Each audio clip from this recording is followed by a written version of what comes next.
गुंड निलेश घायवळ याचा मुख्यमंत्री शिंदेंसोबतचा फोटो संजय राऊतांनी सोशल मीडियावरती केला प्रसारित।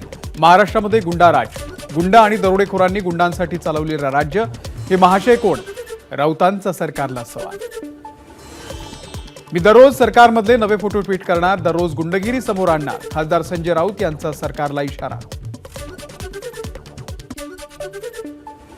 वर्षा बंगल्यावरती रोज गुंड टोळ्यांच्या बैठका होत आहेत। गुंड टोळ्या राज्याच्या मुख्यमंत्र्यांना भेटून काय चर्चा करतात? खासदार संजय राऊत यांचा सवाल। देशातील कोणत्याही गंभीर प्रश्नावरती मोदी बोलले नाहीत। शेतकऱ्यांच्या आत्महत्येवर देखील मोदी गप्प आहेत।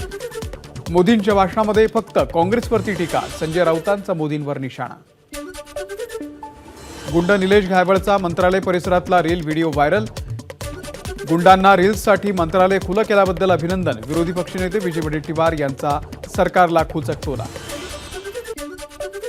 सरकार साडी घोटाळा करते, 1 कोटी साडी वाटप करून सरकारचा मत घेण्याचा प्रयत्न। विरोधी पक्षनेते विजय वडेट्टीवार यांचा आरोप। मुंबईमध्ये वकिलांसोबत आणि मुंबईमधील मराठा आंदोलकांसोबत बैठक। आज आळंदीमध्ये मोठा कार्यक्रम, तिथेच मुक्काम। उद्या कामोठा, नवी मुंबई आणि चेंबूरला कार्यक्रम। जरांगेंची माहिती। भुजबळांबद्दल प्रश्न विचारू नका, ते आमच्यात भांडणं लावत आहेत। त्यांनी गोरगरिबांचा अपमान केलाय। ते ओबीसी बांधवांचे नेते असतील तर त्यांनी माफी मागावी। मनोज जरांगेंचं भुजबळांना आवाहन। मागासवर्ग आयोगाचा अहवाल आल्यास मराठा आरक्षणासाठी 15 फेब्रुवारीला विशेष अधिवेशन बोलवलं जाण्याची शक्यता। मागासवर्ग आयोगाचा अहवाल आला नाही तर अधिवेशन लांबणीवरती जाण्याची शक्यता। राज्य मागासवर्ग आयोगाकडून राज्यातील 95% मराठा कुटुंबांचं सर्वेक्षण पूर्ण। 2,48,24,151 कुटुंबांचं सर्वेक्षण पूर्ण झाल्याची माहिती। ओबीसी नेते प्रकाश शेंडगे यांचा नवा राजकीय पक्ष काढण्याची घोषणा। आरक्षणाची लढाई आता राजकीय लढाईवरती येऊन ठेपलेली आहे। नवा पक्ष काढून लढाई लढणार, प्रकाश शेंडगेंचा दावा। राष्ट्रवादी काँग्रेस पक्षाच्या मार्फत शिवजयंतीच्या निमित्तानं 12 ते 19 फेब्रुवारीपर्यंत राज्यभरामध्ये स्वराज्य सप्ताह साजरा करणार, सुनील तटकरे यांची माहिती। सोलापूर जिल्हा दुष्काळाच्या उंबरठ्यावरती, नियोजन शून्य व्यवस्थापनामुळे उजनीची पाणी पातळी 9% घटली। उजनी धरणामध्ये पुणे जिल्ह्यातून पाणी सोडण्याची शेतकऱ्यांची मागणी। वकिलांच्या विविध संघटनांनी उपमुख्यमंत्री अजित पवारांची घेतली भेट। वकील संरक्षण कायदा तात्काळ लागू करा, वकिलांची अजित पवारांकडे मागणी। महाराष्ट्रावरती यंदा दुष्काळाचं सावट असून हे संकट दूर होऊ दे आणि शेतकऱ्यांवरती अच्छे दिन येऊ दे। वारकऱ्यांकडून निवृत्तीनाथाकडे प्रार्थना। राज्याच्या कानाकोपऱ्यामधून वारकरी नाथांच्या दर्शनासाठी त्र्यंबकेश्वरमध्ये दाखल। जगभरातील सर्वाधिक वाहतूक कोंडी होणाऱ्या शहरामध्ये पुणे 7व्या क्रमांकावर, तर भारतामध्ये 2ऱ्या क्रमांकावर। पुण्यानं मुंबई आणि दिल्लीलाही टाकलं मागे। अजब मागण्यांमुळे कोल्हापूरमधल्या सायकल रॅलीची जोरदार चर्चा। लग्नासाठी मुलगी मिळावी, कोल्हापूरमध्ये समुद्र व्हावा आणि मटण स्वस्त व्हावं या मागणीसाठी सायकल रॅली। राज्यामध्ये 11 फेब्रुवारीपर्यंत थंडी कायम राहणार। 6 किंवा 7 फेब्रुवारीनंतर थंडीमध्ये वाढ होण्याची शक्यता। वर्ध्यामध्ये सोयाबीनच्या भावामध्ये सतत घसरण, उत्पादन खर्चही निघत नसल्यानं शेतकरी संकटात। नक्षलवाद्यांचा भरतीसाठी मोठा ॲक्शन प्लॅन तयार। मोठ्या शहरातील झोपडपट्ट्यांवर नक्षलवाद्यांची नजर। मुंबई, पुणे, नागपूर आणि नाशिकच्या झोपडपट्ट्यांमधील तरुणांचं ब्रेन वॉश। ऑनलाईन फसवणूक प्रकरणामध्ये बुलढाणा पोलिसांची मोठी कारवाई। 2,04,000 गंडा घालणाऱ्या दोघांना मध्य प्रदेशमधल्या इंदोर आणि भोपाळमधून अटक। नागपूरमध्ये 5 दिवसांमध्ये 4 हत्येच्या घटना। 2 फेब्रुवारीला पैशाच्या वादातून दोघांची हत्या, 4 फेब्रुवारीला तरुणाची हत्या, तर 5 फेब्रुवारीला गुन्हेगारांमधील संघर्षात एकाची हत्या। सावकाराच्या जाचाला कंटाळून शेतकऱ्याची गळफास घेत आत्महत्या। आत्महत्येच्या पूर्वी शेतकऱ्यांना पोलीस महानिरीक्षकांना लिहिलं पत्र। बुलढाणा जिल्ह्यातील मेहकर तालुक्यातील उकळीमधली घटना। पुरंदर तालुक्यातल्या सासवड तहसील कार्यालयामधून ईव्हीएम मशीनचं कंट्रोल युनिट चोरीला। पोलीस ठाण्यामध्ये चोरीचा गुन्हा नोंद, पोलिसांकडून पुढचा तपास सुरू। साताऱ्यामधल्या पाटण तालुक्यामध्ये मालवाहू ट्रक दरीमध्ये कोसळला। अपघातामध्ये दोघांचा मृत्यू। अवघड वळणावरती अंदाज न आल्यानं हा अपघात झाल्याचा अंदाज।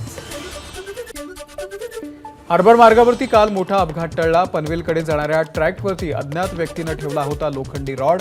मानखुर्द आणि वाशी स्टेशनच्या दरम्यान घडला प्रकार. हिंगोलीमध्ये कांद्याची वाहतूक करणारा ट्रक उलटल्यानं वाहतूक ठप्प. हिंगोली परभणी रोडवरती वाहनांच्या लागल्या होत्या रांगा. नगरच्या सावेडीमधील साई मिडास कॉम्प्लेक्सला भीषण आग. एचडीबी फायनान्स आणि स्वस्तिक नेत्रालय हॉस्पिटल जळून खाक. आगीचं कारण अस्पष्ट. जालना जिल्ह्यात गेल्या आठवड्याभरामध्ये 8 जण लाचखोरीच्या जाळ्यामध्ये अडकले. जालना लाचलुचपत प्रतिबंधक विभागानं केलेल्या या कारवाईमध्ये पोलीस, महसूल तसंच वीज वितरण कंपनीच्या कर्मचाऱ्यांचा समावेश.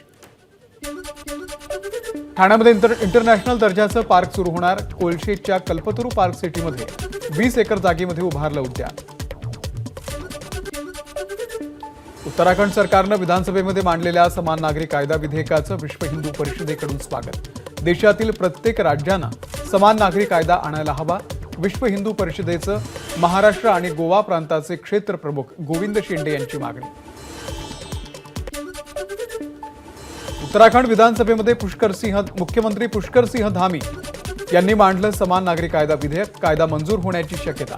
स्वातंत्र्यानंतर समान नागरिक कायदा लागू करणारं उत्तराखंड बनणार पहिलं राज्य. आम आदमी पार्टीचे नेत्या आतिशी यांच्याद्वारा ईडीवरती लावलेले आरोप निराधार. आतिशींच्या विरोधात ईडी कायदेशीर कारवाई करण्याची शक्यता.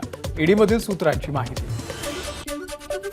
नवी दिल्लीमध्ये ईडीच्या 12पेक्षा जास्त ठिकाणांवरती धाडी. दिल्लीचे मुख्यमंत्री केजरीवाल यांचा खासगी सचिव विभव कुमार आणि जलबोर्डाचे माजी सचिव शलभ कुमार यांच्या घरावरही धाड.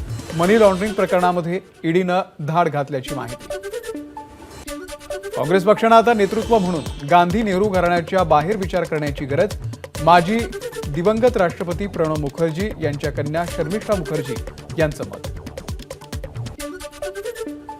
उत्तर प्रदेशमधील बागपतमधील बदरुद्दीन शाह मजार आणि लक्षागृह वादामध्ये न्यायालयाचा हिंदू पक्षकारांच्या बाजूने निर्णय. 1970 मध्ये मुकीम खान नावाच्या व्यक्तीनं देखील लक्षागृहाला बदरुद्दीन शाह यांची मजार आणि कब्रस्तान म्हटलं होतं. 53 वर्षांनी आला निकाल. हिमाचलमध्ये बर्फवृष्टीमुळे 4 राष्ट्रीय महामार्गांसोबत 645 रस्त्यांवरती वाहतूक ठप्प. रस्त्यावरती वाहने घसरत असल्यानं वाहतूक प्रभावित. हिमाचल प्रदेशमधल्या मंडी जिल्ह्यामध्ये बर्फवृष्टी. चंदीगड मनाली राष्ट्रीय महामार्ग बंद. बर्फ हटवण्याचं काम सुरू. जम्मूमधल्या कटरामध्ये वैष्णोदेवी मंदिर परिसर बर्फानं आच्छादला. वैष्णोदेवी मंदिराच्या डोंगरावरती बर्फाची चादर. केदारनाथमध्ये 4 फूट बर्फाची चादर. केदारघाडीमधील खालच्या भागामध्ये पाऊस. चोपता बद्रीनाथ महामार्गावरती वाहतूक बंद. 2026 मधील फुटबॉल वर्ल्ड कपचं बिगुल वाजलं. युनायटेड स्टेट, कॅनडा आणि मेक्सिकोमध्ये खेळवले जाणार सामने. 11 जूनपासून स्पर्धा. वायुसेनेकडून ऋतिक रोशन, दीपिका पदुकोण आणि दिग्दर्शक सिद्धार्थ आनंद यांना कायदेशीर कारवाईची नोटीस. फायटर चित्रपटामध्ये वायुसेनेच्या गणवेशामध्ये चुंबन दृश्य चित्रित केल्याबद्दल नोटीस. वायुसेनेची प्रतिष्ठा मलिन केल्याचा आरोप. ब्रिटनचे किंग चार्ल्स तिसरे यांना कर्करोगाचं निदान. बकिंगहॅम पॅलेसचं निवेदन जारी करत दिली माहिती. एबीपी माझा, उघडा डोळे बघा नीट.